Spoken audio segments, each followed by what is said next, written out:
there's a book I read, and it's about a relationship with the earth. And so she says the way to heal the land is healing our relationship with the land. It's like the whole premise of the book.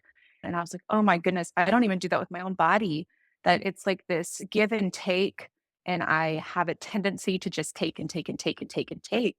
I had longed for healing for so long, but I'd always looked external for healing and never internal. So starting to take control of it myself and starting with this healing the relationship between my brain and my body, the way I saw myself instead of feeling trapped and angry and all of these things I felt for so long, felt like I was at war against my body, healing that relationship. And then that's where my healing started.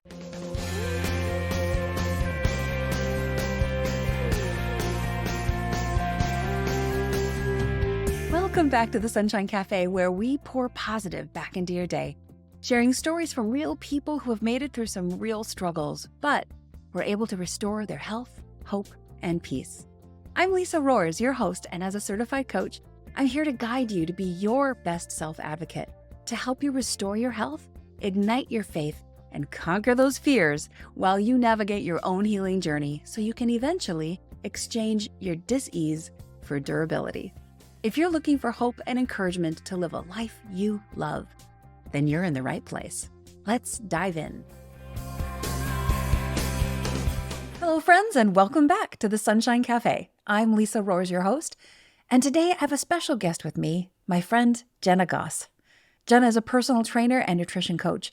Drawing from her own struggles with chronic illness and the mental battles that come with it, she's passionate about helping others show up and fight for their own health, no matter what challenges they face. Jen believes that true health begins with gratitude for our own bodies and learning to listen to the beautiful ways that they communicate with us, even if we're not always very good at listening to them. Jenna is a wife, a homeschool mom to two, and a beginner wannabe homesteader. With 15 years of experience in children's ministry, she's a person who's always found herself outdoors, in the kitchen, or with a book in hand. I can't wait for you to hear all the wisdom she has to share with us today, so let's dive in. Hello and welcome back to the Sunshine Cafe. I am Lisa Rohrs, your host, and I'm so excited today to have Jenna Goss with me. She is a beautiful soul. You're going to enjoy hearing from her. So Jenna, welcome to the program. Thanks. Hello. So maybe as a point of introduction, tell us a little bit about what drove you to become a health coach and a nutritionist. Oh man. Okay. So I've had a long health journey. We've talked about a little bit, but the kind of the catalyst for me was, I don't know, how far back can I go here? As far back as you Is want. it okay? Yeah. Okay. Okay. Absolutely. So, like a really brief overview of my story. It started kind of coming up when I was 9 years old. I started presenting with these skin rashes all over my body. And, at first it was like, maybe it's eczema. And I was like sleeping with these weird gloves and stuff. I don't know why that's a vivid memory. But then it just like my skin started peeling off and all these weird things happened. So we started speaking out some doctors, and kind of the gist of what we got back was like, adolescence is weird. She's just on the verge of adolescence and maybe some weird, steps happening like that. Maybe it is something like eczema. So there was like some topical cream. So they gave us, and that was about it. So we tried, and I think it made it worse. So then time went on, and some of our friends were going to a holistic kind of alternative medicine doctor at the time. And he told us that it was actually my liver wasn't processing things and it was dumping it through my skin. And then I was having topical reactions. So my system was overrun. I wasn't processing half of what I was eating or half of what I was, using as products and stuff like that. And so we did an intense elimination diet for me for pretty much my whole rest of my childhood then. And then a lot of things got better, and kept seeing that doctor regularly for a long time. And then went off to Bible school. And while I was in Bible school, I was really poor, and we stopped seeing the doctor. And I, was eating whatever kind of came across my plate. When you are poor, you eat whatever you can, and so a lot of free food from a pantry I was volunteering at and things like that. And so, it's kind of no surprise, and then not taking care of myself very well, and, the really long hours and lots of stress and stuff. So I got to the end of that season. I was planning a wedding and everything, and I started feeling horrible, absolutely terrible. And it was just like odd symptoms at first. And they started progressing to the point I had to drop out for like 3 months and move back in with my parents, and ended up just like on the couch, could not stand up on my own, couldn't move, um, and just a lot of intense stomach pain and all these things. So we started before it got really bad, we went to some doctors and they first said the flu.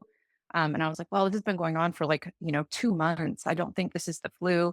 And so then we went back to that doctor again, which again, I don't know why I didn't start there, but that's where we went. And he was like, you have acute liver failure and your body's not processing anything. Other organs are starting to shut down. I had a really bad lung infection and like all these things. It was just like a laundry list of things.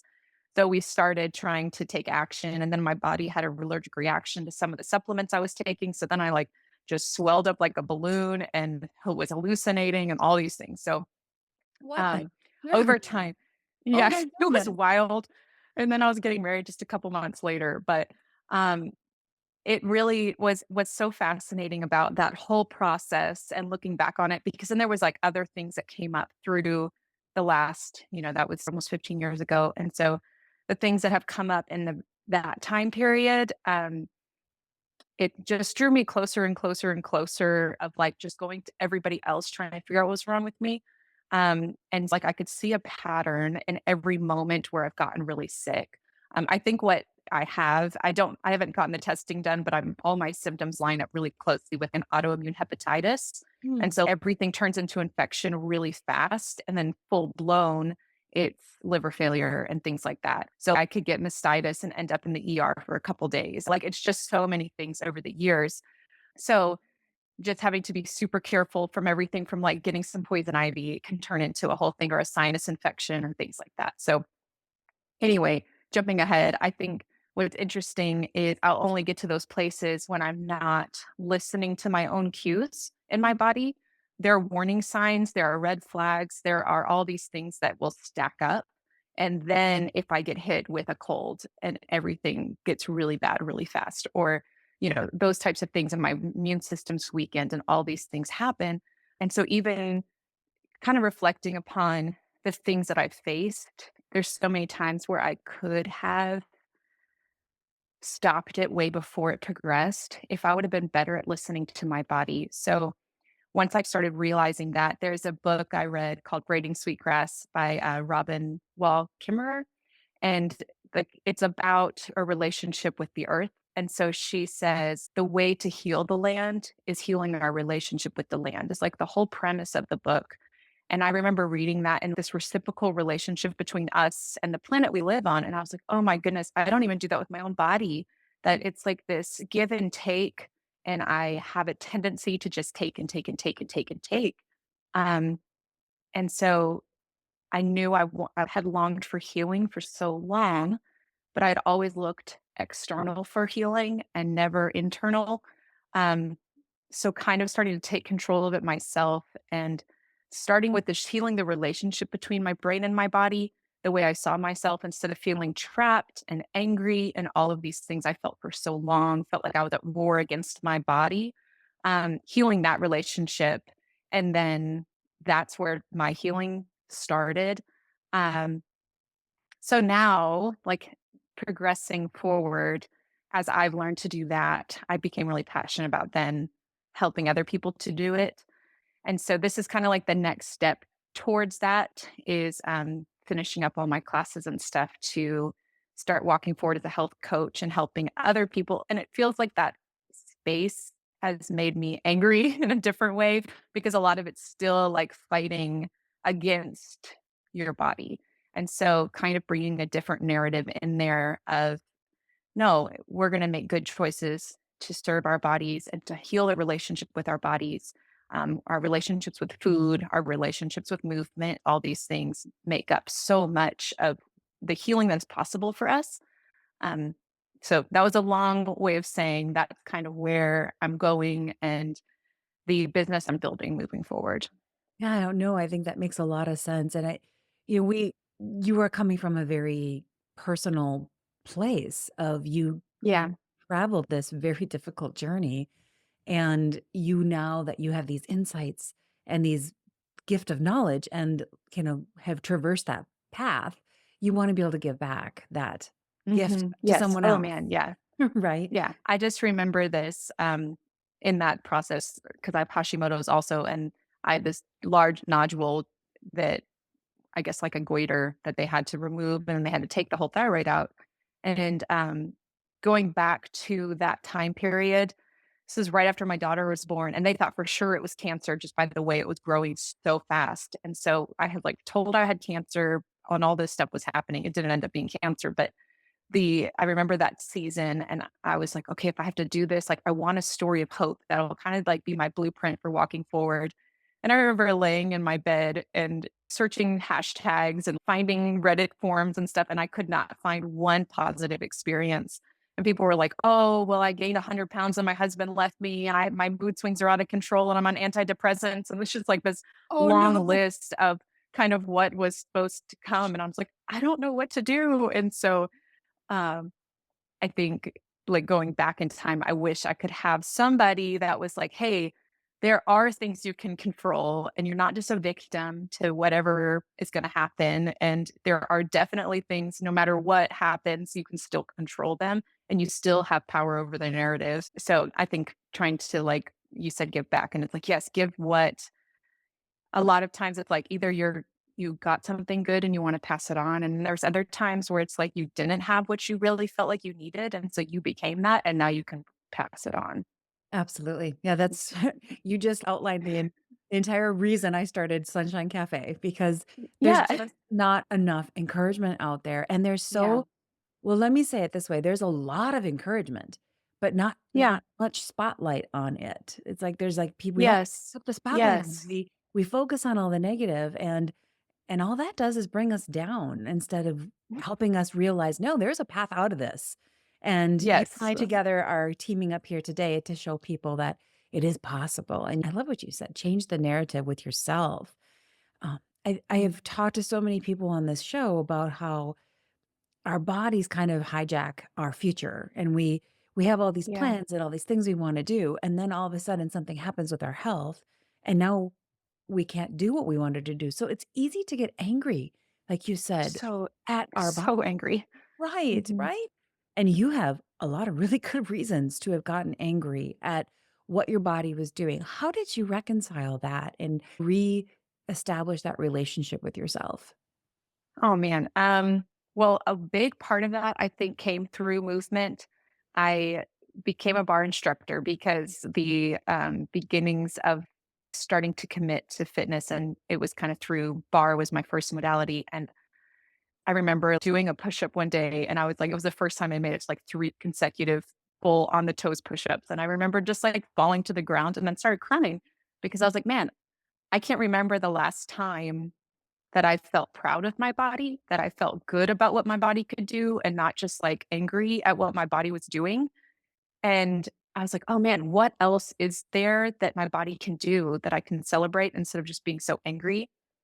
And so I feel like that was, like, an invitation, and it was such a silly little moment and not silly, it wasn't silly, but it was a small moment that was a catalyst for a lot of other things. So then I think when I became a bar instructor and that kind of community, there was a lot of the narrative of be really small, long, lean muscles, like a lot of this type of, and I kind of fell into that for a while. And then when I switched over to more a bodybuilding style of working out, all of a sudden it became about gaining and it became about what can I build? And then it's like adding the weight, gaining the muscle, all of this.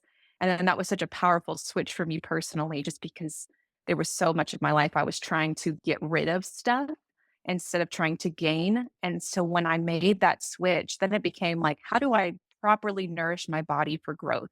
How do I properly nourish my body to perform and then celebrate that? And all of a sudden there were so many issues that started disappearing in my life that I didn't think were connected at all. And I was like, oh, I was probably malnourished. I was probably like all of these things. My hormones evened out, all these things. I'm like, who would have thought? All I needed was more cottage cheese, But it was just like this switch to how I think it's so easy to focus on what you gotta get rid of, and when I started realizing, "No, what does my body need?" and tuning in and, like, "What can I bring in that I need?" And then I think on that same note, the other big switch is there's a song that I love, and he goes through, like, different senses and emotions and stuff, and one is called Pain, and he says he's like, I know the siren sounds just before the walls come down. Pain's a well-intentioned weatherman predicting God the best he can." And I think for me, I had to reconcile my relationship with pain. I saw pain as something that needed to be silenced, something, our society, it's like you have a sore throat, you take something to numb it. It's Mm. always trying to get rid of the pain, pushing it aside, but instead letting pain be a teacher, letting pain be a guide for me to kind of figure out what's going on. That every single time I feel discomfort, I feel pain. First of all, it's not automatically bad because there's so many times pain is so good. Um, but being able to like tune into it and be like, what are you trying to show me? What is off? Where do I need to give attention to? And it is this well intentioned weatherman being like, okay, this is coming, or this just happened, and we need to put a little bit of care here. Um, Instead of just trying to silence it, instead of trying to push past it, instead of trying to numb it or whatever we do with our pain. I remember this day I was reading in Matthew right after the fall, and I never had noticed this before, but God tells Eve, he's like, I will increase your pain in childbirth. And I was like, wait a second, this was all the way it was supposed to be. Like we were supposed to work the land and we were supposed to have some pain in childbirth. Like all of this is the way it's supposed to be. And so then I kind of started my own philosophy of like the fall really broke our relationship with pain and our relationship with process. And that God is a God of process and that pain is part of that process. And so in hindsight, some of the most painful parts of my life are the things that I've grown the most through. And there's a pastor that said we have to start seeing our pain as the tools that make us healers. And so I remember being in an argument with somebody else on staff at a church, and I said, I really do believe I have the spiritual gift of healing. And the first question was, when have you seen instantaneous healing? Like, when have you prayed over someone and seen instantaneous healing? And I was like, well, I've actually never seen that firsthand, instantaneous, but I have seen healing time and time and time again. It's just through these small choices and through these things. Like it can be a cup of tea in a conversation.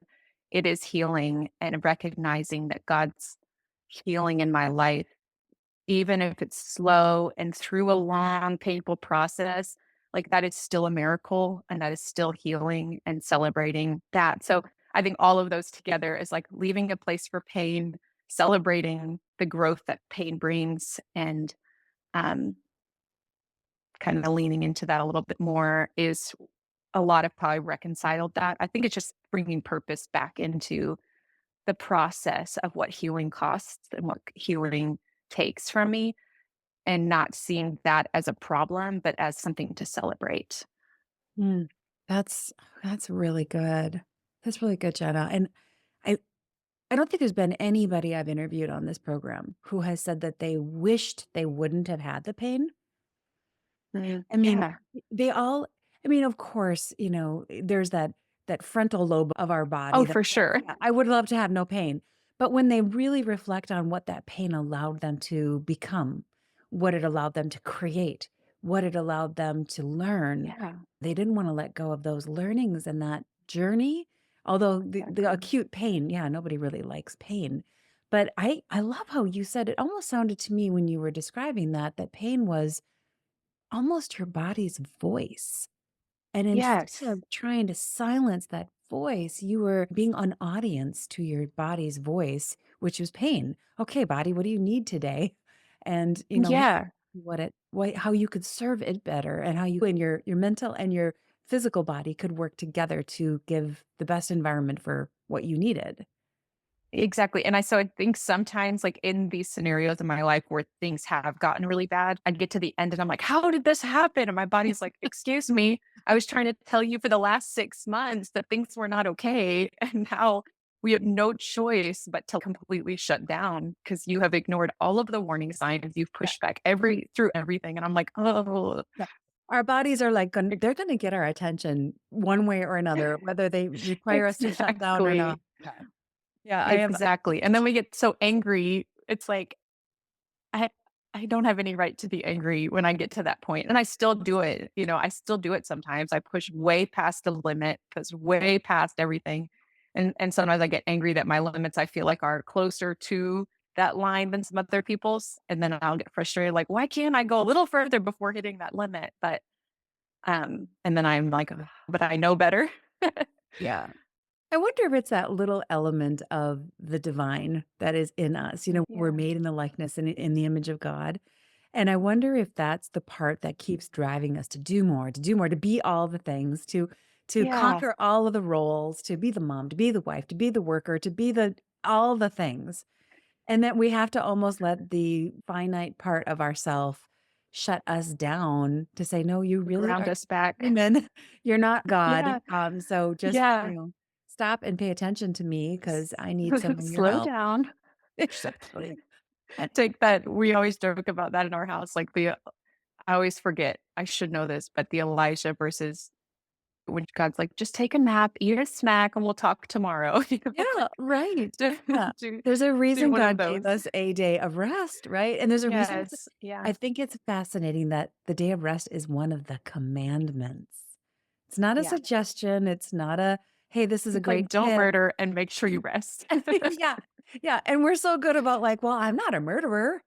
Oh, but I'll Yeah, just fill yeah, the Sabbath with all the things and I won't give my body the rest it needs. Yeah. Yeah. So yeah, there is the problem. We have to learn how yeah, to listen.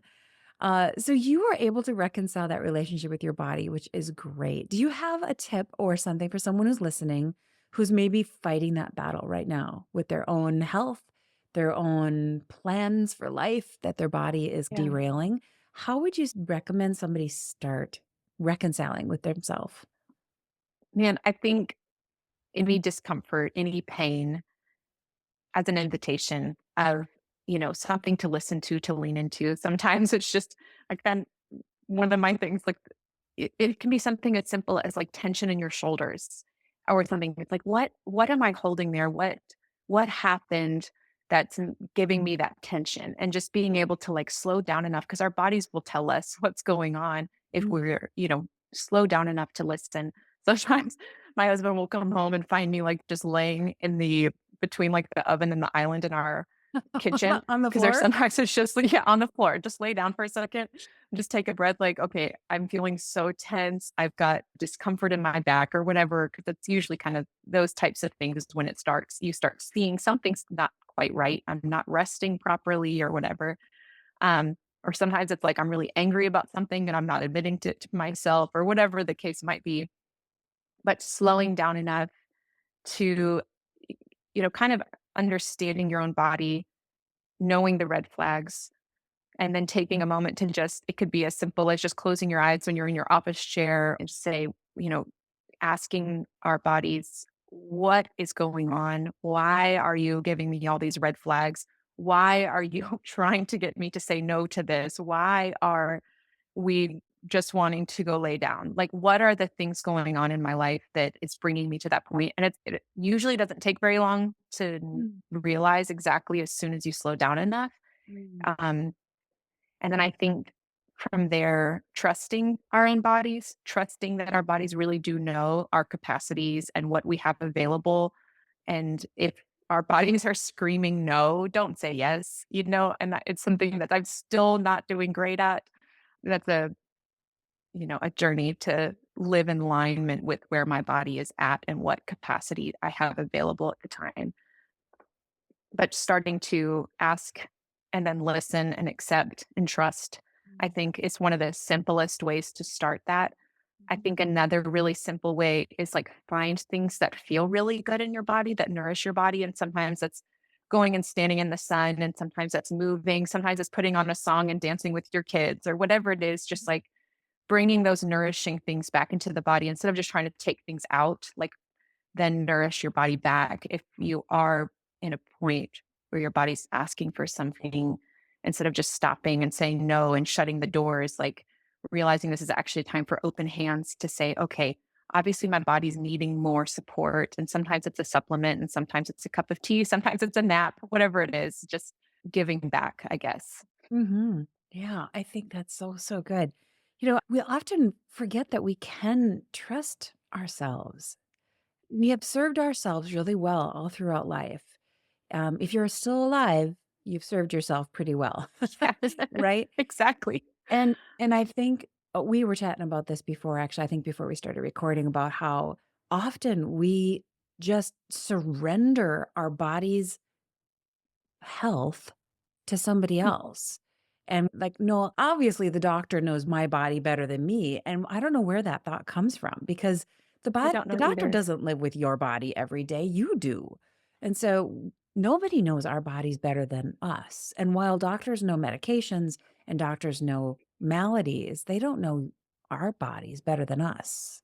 So Mm, becoming our own self advocate, even when a doctor says, here, take this, consider it a suggestion. yeah, And yeah, maybe it's a great suggestion, but research it and understand what you're putting in or on your body, and kind of ask your body, like you were saying, ask your body, is this something, body, that I should be doing or not? yes, And if there's a gut feel at any level that says no, then maybe wait and just, yeah, it doesn't have to be taken immediately. If that doctor appointment had been 3 days later, you wouldn't have had that yes. drug or whatever it would be 3 days later. So give yourself a day to just think through it and ask yourself, and then trust yourself, right?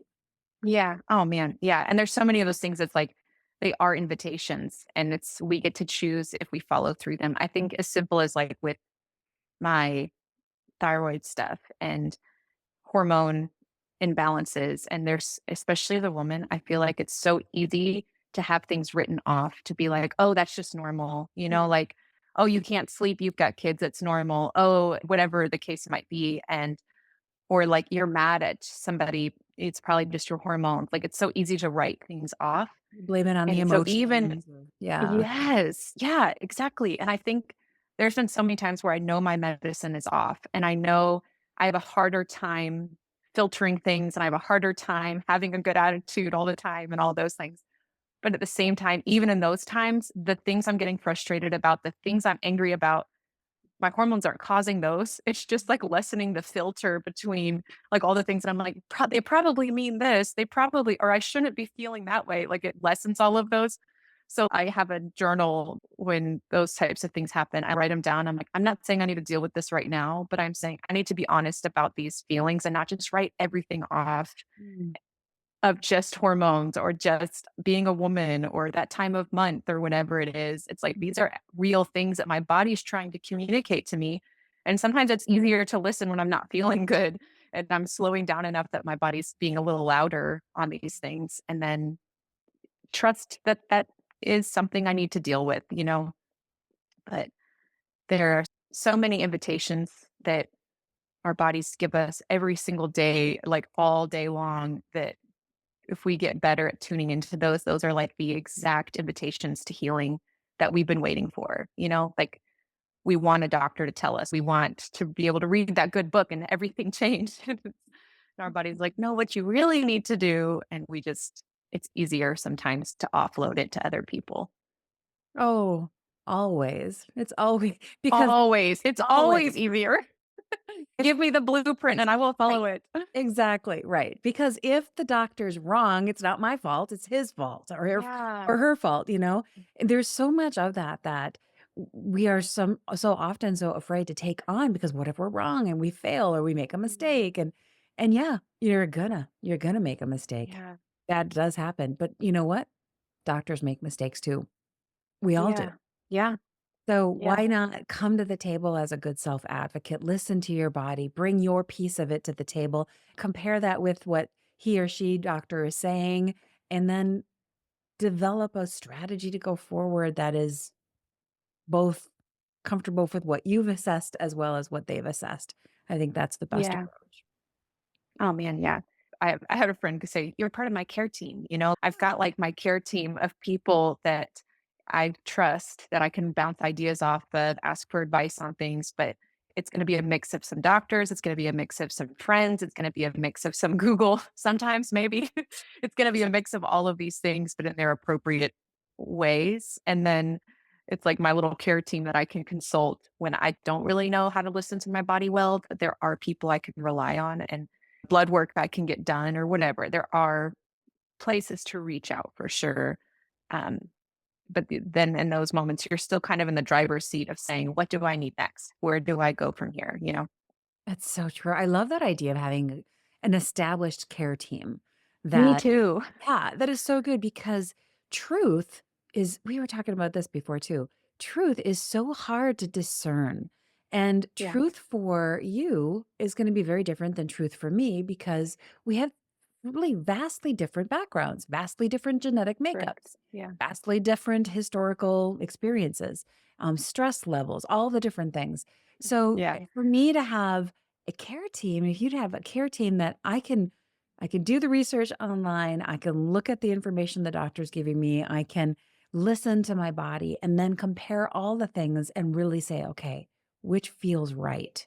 Yeah. Including prayer, spending time in Yes. prayer to say, Lord, okay, guide me. What is the right step for me to make? And, to have him be part of your care team as well as your Hmm. friends and the doctors that are in your circle of influence. Yeah. That's beautiful. Yeah, truth is hard to discern, but it is there and we can find it. Yeah. Yeah. And sometimes I think it's actually easier than we think it is.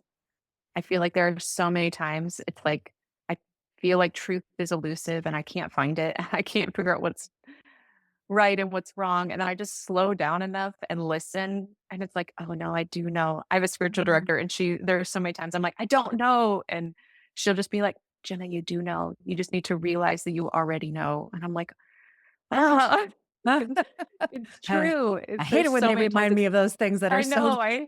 Oh, exactly. Yeah. Exactly. But there's so many times it's like, no, you already do know what to do. You already know what's right. You know what you're supposed to do next. It's just you have to like, I don't know. I think there's a lot of times where, like we said, it's so much easier to offload that to something else. And I think it takes going back to the whole being your own advocate, it takes you letting go of victim mentality. It takes you saying, I am in charge of this and I have full responsibility and ownership. And it's just not always fun. I think part of it too is like, this is me personally.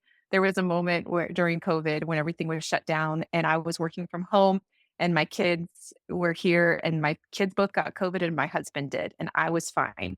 And everyone was like sick, sick. And I remember I had to do everything and I was still working my job and cleaning the house and cooking the food and like replacing sheets and like doing all the things that needed to be done. And I remember thinking to myself, I was like, it was like a sentence that came to my mind, and I was like, "Man, it stinks to be well. Like, it stinks. I wanna go lay Oh, in bed no. and watch Lord of the Rings for the next 3 days."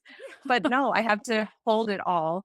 And so then I'm like, "Oh, this keeps me back from choosing healing sometimes because there is a lot of responsibility in being well. People can need you, people can count on you, people can depend on you. It's like, uh, you're required to show up in the world when you're well. And Mhm. when you're sick, you can hang back and be like, "No, I just need. That's what I need right now. It's just I need other people to take care of me because I can't do it myself." And then as soon as you have to choose, like, no, I am well and I can be counted on. People can need me. I can be dependable. Like all these things happen once I'm well. And sometimes I think that holds me back from choosing wholeness Yeah. because I sometimes don't want to be needed. I don't want to show up in that way sometimes. And so I don't know. That's huge. I think that's huge because there's a lot of people just in the very busy culture we have where parents often both parents are working. It's a very real thing that kids even are looking for attention. Yeah. They are Yes. starving for attention, good attention, right?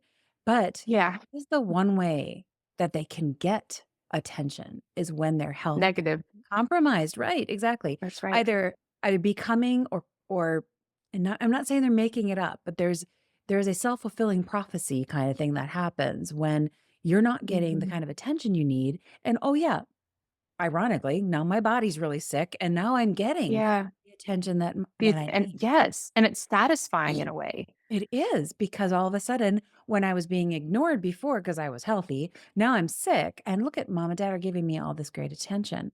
So I Yeah. think that's again, not to say I don't want anyone to hear this and think that your children are making things up, but I think Yeah. you're feeling that lack. It's a little easier for those kind of melodies to create themselves in our bodies, and then to, Oh, yes, man. actually feel them. So they're real things, but sometimes they come from a place. They start. Yeah. Yes, they start from that place of, not abandonment per se, but yeah, kind of like you're too busy to Loneliness. loneliness.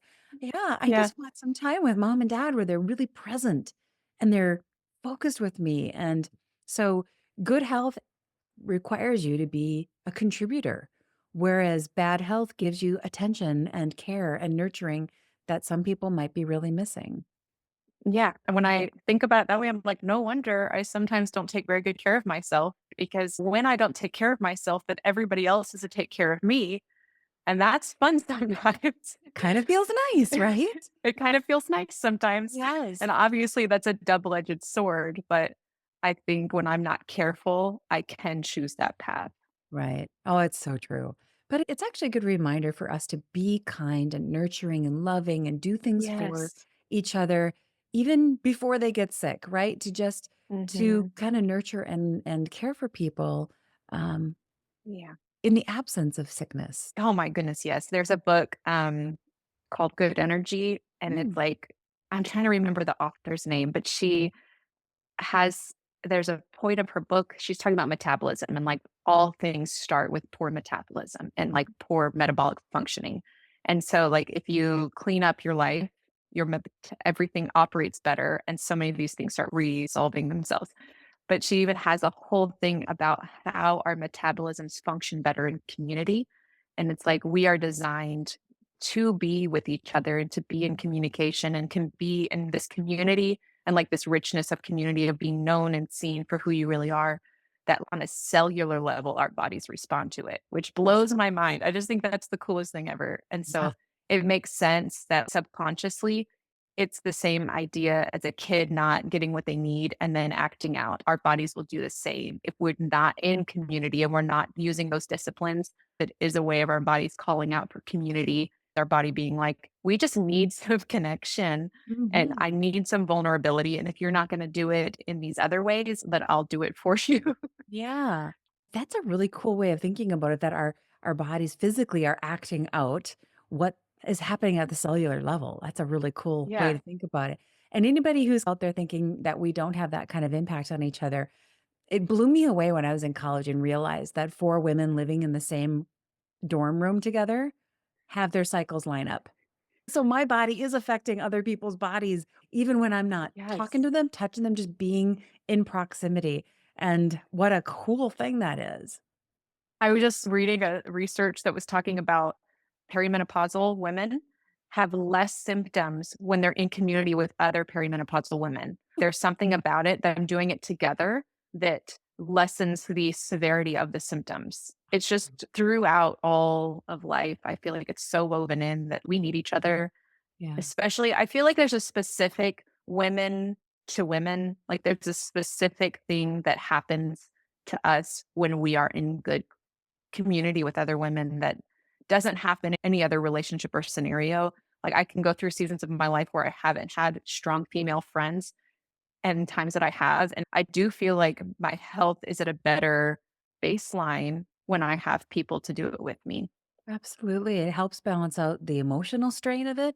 It helps to balance out the Yeah. decision weight. Like, oh, I have to make these decisions. It helps to Oh balance out man. the joy and the laughter. Yeah. And you take the focus off just yourself and start reaching out to help the I'm person. not alone. Exactly. All Yeah. of those things really do affect us. We live in these homes, these boxes. I don't think we were Mhm. ever intended to be plucked out of community and stuck into a box, isolated in our No. own four walls. And I feel like COVID was a really that whole shutdown time. I feel like everybody felt it like, oh man, we are not made to live alone. I heard that type of messaging so many times over the last couple years in light of that. What a crazy teacher, but a good lesson to Yeah. learn are a good reminder for us all to know what it's like to really truly be isolated and how stinky that is. Yeah, exactly. That's not something I ever want to repeat. Thank you. Never. No. Right.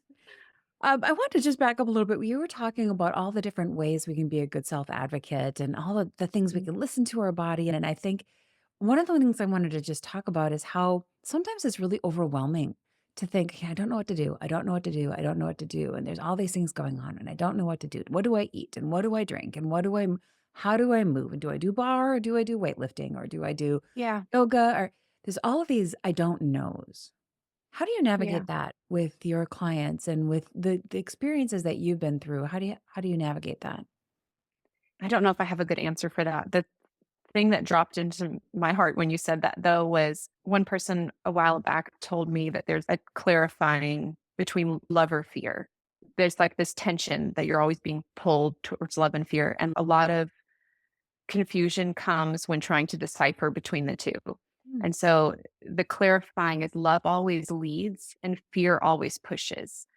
So I think slowing down when you're trying to figure out, I'm just going to keep saying slowing down, um, but really slowing down a little bit when you're trying to decide what's the next step and where is the pull coming? Where do I feel drawn as opposed to where do I feel pushed? Can be a really simple clarifying tool in those moments of discernment. There are times where I feel pushed to things and I can tell you exactly how that feels. And then there are times where it's like there's this drawing towards something that's like curiosity, it's joy, it's wonder, it's awe, it's all of these things. And a lot of times it starts as curiosity. I'm looking at something, I'm like, man, that looks fun, or that looks cool, or I want to learn more about that and start drawing towards it. And so that's like the first invitation towards changing or towards adding something or discovering something new.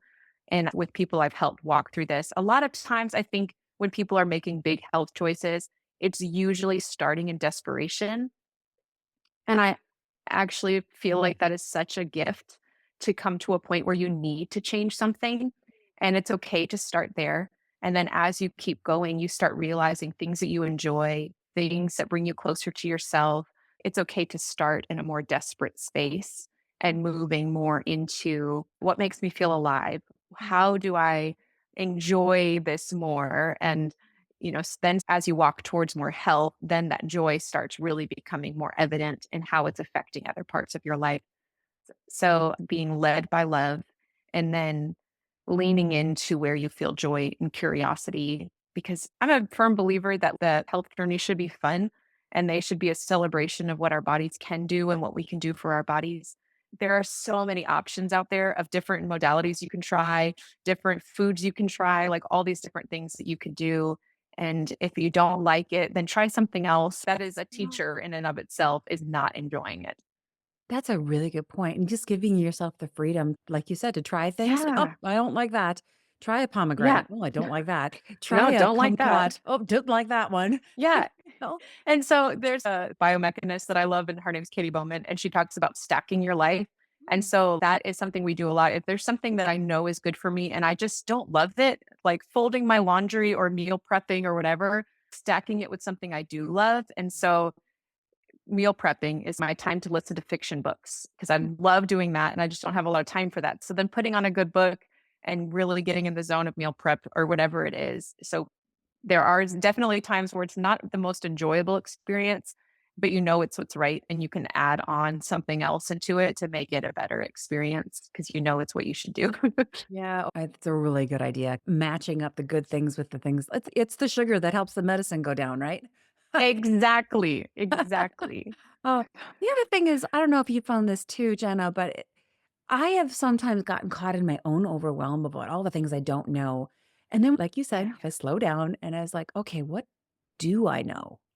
Yes, And there are things like, okay, I know I need to do, I can easily list out 5, 10 things. And I can't do all the things all at once anyway. So let me exactly. just start with the things that I know I need to do. So if someone's out there listening and they're a smoker or they know they're drinking way too many sodas during the day, I mean, if you pause for just a minute, you will Mhm. answer that question for yourself. Yes, waking up and be like, what is one thing I'm going to do today? And usually, I don't know, that positive energy of choosing health always snowballs into more, not always, but at least 98% of the Yeah. time turns into more than I had said, it's Right. like that will grow. Exactly. Yeah. I do that with my workouts a lot. I don't want to go to the Yeah. workout, but if I get down there and I do 5 minutes, I will call that a win. But like you said, after Yes. 5 minutes, I'm like, oh, I think I can do five more. And then I keep going. Exactly. And So, then you start realizing, "Oh, this actually feels pretty good." mhm. Doing something I don't wanna do, but I know I should do, always is going to leave you feeling better, even though it feels like an oxymoron, but Yeah, it it's like a works. kind of like a drudgery in the beginning, but once you just feel good when it's done. You feel good when you've done Yeah. it. Yeah. Well, let's circle back before we wrap up here to Of your course. health because you seem Yeah. so vibrant and so beautiful and so Mhm. healthy at the moment. Tell us an update on where your health is given that crazy journey we started the conversation with.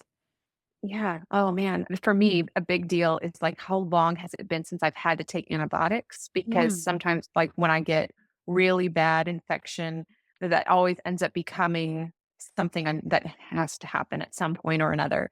And so being able to look back and be like, "Oh, man, once in the last 3 years," like, that's huge for me to be Yeah. able to say, "Hey, I've been able to keep infection at bay. I've been able to stop things in their tracks through nourishment and through movement and through positive relationship with my body." I feel like I've built like a reservoir of health that can be Mm. kind of dipped into sometimes. So when I do have stuff come up, there's a little bit more to pull from as opposed to living so close down at the bottom of where my health stores were that I had to like dip into. Yeah, you're There's kind a of building podcast. your health savings account. And Exactly. so you can when you get sick, you can Exactly. draw from that as you need to. I know I actually there is a healthcare savings account, HSAs, right? So I guess Yeah, that's yeah, that's actually a true. thing. But I Yeah, mean, in the realm of health, you're building your health bank account so you can draw from it if you need to in the future. But are you feeling exactly. well? Oh man, I'm feeling so well. And so that's what's like, it's just healing is never linear. And so there are definitely still bad days and still like really good days, but trusting that I still am walking in health and that healing journey is still walking forwards, even in bad days. But Yeah, it's yeah, not linear, no, it's it's ups and not. downs. You can be feeling really good, like, "I'm making so many good strides," and you wake up one morning and you can't move. So you just kind of Exactly. press on. Well, the reason I wanted to ask you that question is because I think it's hard for us as humans, for whatever reason, to take action today that we know isn't gonna actually help us until 3 days from Mm. now or a week from now or Oh that man. delayed gratification. But someone like yourself who is down the road and has made those changes and is feeling so amazing, Yeah. that's a huge encouragement for someone who is in the Mm. throes of liver failure, Hashimoto's, and all those things, knowing that, yes, you Yeah. can make the changes. No, it's not linear, but yes, you can trust your body and you can start listening and make the changes where X number of months or years down the way, you're gonna feel amazing. Yeah.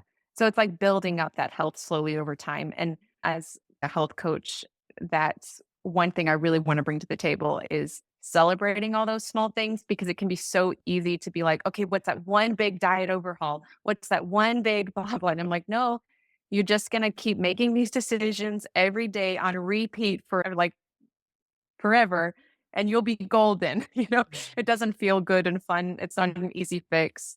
But none of the things that we get to, none of the liver failure or Hashimoto's happen overnight. It's always a slow accumulation over time of things that lead to those big moments of desperation. And so that's the only way to get out of them is slow little incremental choices over time that accumulate into health, Yeah, you dug the hole which one. sometimes stink. Yeah, oh my gosh, usually does. But we did Yeah. the hole one shovel at a time, and you gotta dig out of it one shovel at a Yeah. time. It's not a fun thing, but it's true. And Very that true. brings us back to setting your goals and celebrating the wins that you do have control over. So my win today is gonna be, I'm only gonna have 1 can of soda. Or my win Yeah. today is gonna be, I'm gonna walk for 10 minutes. Set those kinds of goals, knowing that they will contribute to your future feeling great person, but it's doable today and you have 100% control over it. Yeah. Man, so good and so true. Well, I Mm. am so glad that you are feeling so much better. And I just think that's such a beautiful victory for other people to be encouraged by that it's possible. You can get through it. You will get through it, whoever's listening. It just takes some Mm. patience, and you need your care team to encourage you Yeah. along the way. Yeah.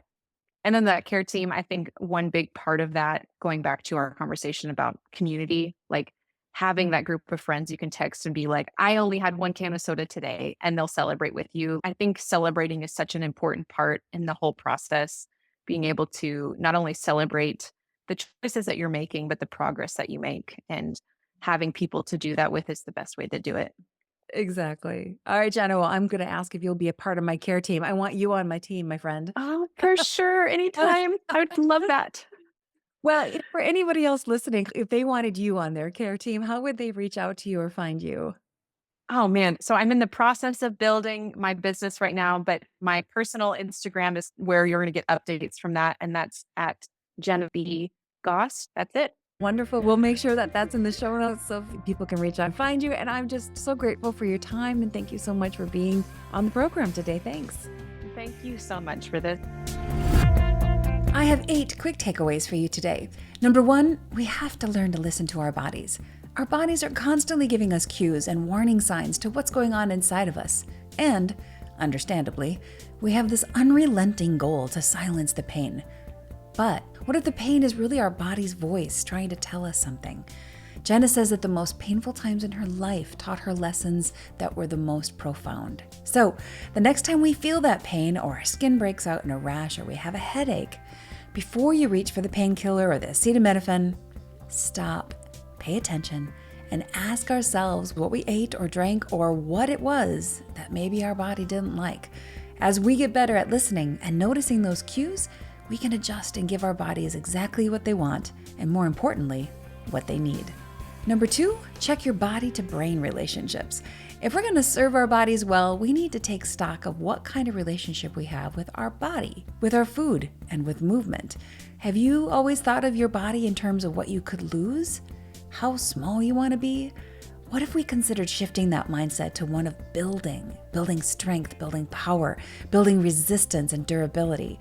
Once we remove the limiting beliefs that we have inside our body-brain relationship, we can then unleash the real healing potential for our bodies. Number 3, be proud of your body. It has served you well, my friends. When was the last time you stopped to thank your body and be proud of all that your body can do instead of being angry or mad at it? Celebrate the things that your body can do and partner with your body to make small improvements that you both can feel good about. Number 4, healing comes through 1,000 good choices you have to make every single day. Historically, we know that healing can be instantaneous, but Jenna reminds us that time and time again, we usually see healing through the hundreds or thousands of small choices we make every single day. Number 5, slow down, observe, and trust. We all need to slow down just long enough to stop and ask our bodies what's going on here, and trust our bodies to know what our capacities are and what we have available. And if our bodies are screaming no, don't override them and say yes anyway. Respect the cues that your body's giving you. Number 6, be your own self-advocate. Are you offloading your self-care to someone else? Jenna says all too often we just surrender our body's health to someone else, our doctor's opinion or even a family member's opinion, but nobody knows our body better than us. And while doctors know a ton about medications and maladies, they'll never know your body better than you. Jenna reminds us to be our own good self-advocate, let go of that victim mentality, and find that power inside of you to say, yes, I am in charge of this person. I have full responsibility and ownership for this body. So yes, take input from others, and yes, take input from your doctor, but partner with them and seriously consider his or her recommendation as just a recommendation. It's not a requirement. Yes, you have permission to disagree with your doctor or get another opinion because nobody knows you better than you. Number 7, we thrive most when we are in community. We need caring, similar, and like-minded people in our circles. We need community all the way down to the cellular level. We need that community.